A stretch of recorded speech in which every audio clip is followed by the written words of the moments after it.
So the episode starts out with Mira and Bran trying to escape the White Walkers. Of course, the Whites catch up to them, and as we saw in the trailer, Benjen Stark comes and saves the day. We all knew that was going to happen. The interesting part about this scene were Bran's visions. So one of the first flashbacks we get involved the Mad King. We hear him yell, "Burn them all," and then Jaime stabs him in the back. You might not have caught it, but we also got an image of Jaime sitting on the Iron Throne, and it looked a little creepy to say the least. Bran also got to see the death of his mother and father, which probably wasn't too fun for him, but not much else going on there, so let's move on. I thought this was very interesting. We got to see the birth of Daenerys dragons again, and they showed us a glimpse of what looks to be like dragons flying over a city. It looks like it could be King's Landing, but there's really no way to tell.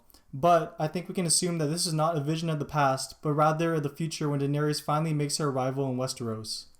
You can also see that the city is on fire, meaning that the dragons are gonna fuck shit up. In another revealing vision, we saw the stash of wildfire beneath King's Landing and the ensuing explosion that occurs. Maybe one of the workers fucked up and dropped a vase, but I think it's more likely that the wildfires deliberately set off to stop the White Walkers, or I think it's possible that the dragons set it off when they attacked King's Landing. No one really knows, but I'm pretty sure this is a vision of the future. Take a look at this picture. To me, it looks an awful lot like young Ned's armor. I think this is the next part of the Tower of Joy where he finds Lyanna dying from some kind of wound. My best guess is that the cut is from a C-section to save baby Jon Snow. I think it's also possible that Ned was the one who performed the C-section at the request of his sister. So in the next scene, we see Tommen and the High Sparrow talking, and he brings Tommen to see Margaery. She is set to do her Walk of Atonement, but she starts saying that the High Sparrow has helped her see the light, and that we all need to atone for our sins. But don't be fooled. Margaery is great at bullshitting and manipulating to get what she wants. And there's no one easier to manipulate than Tommen. The guy is just way too naive and foolish.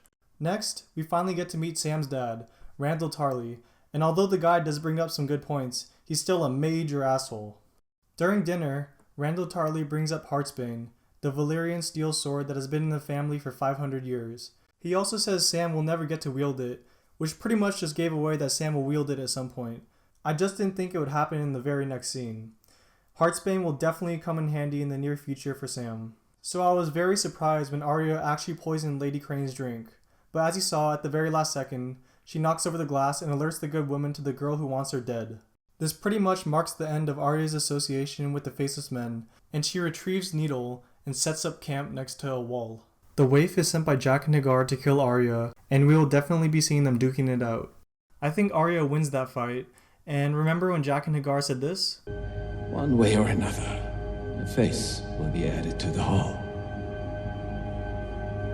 To me, he's saying that the Faceless God doesn't care whose face gets added to the wall. We might even get the pleasure of seeing Arya performing some surgery on the waif in the next couple of episodes, if the Faceless God really doesn't care about who dies. Back in King's Landing, Mace Tyrell and his troops meet up with Jaime Lannister to take back the city. It looks as if the High Sparrow is about to back down, but he starts to smirk and you just know it's all over.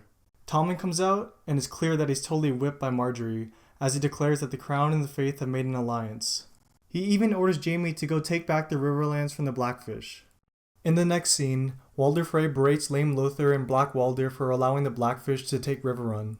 Edmure Tully is then brought out from captivity, and Walder Frey tells the two to use him as a hostage.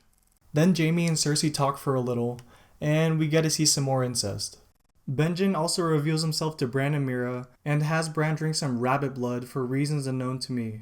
In the final scene, we get to see the Khaleesi, and I thought it was funny how Daario concluded that they needed 1,000 ships to sail to Westeros.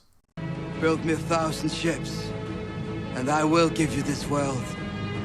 Daenerys rides her dragon again, and it's definitely gotten a lot bigger since we've last seen it. Maybe we'll even get to see her sailing to Westeros by the end of the season, as she seems more focused than ever on making it happen. Thanks for watching, guys.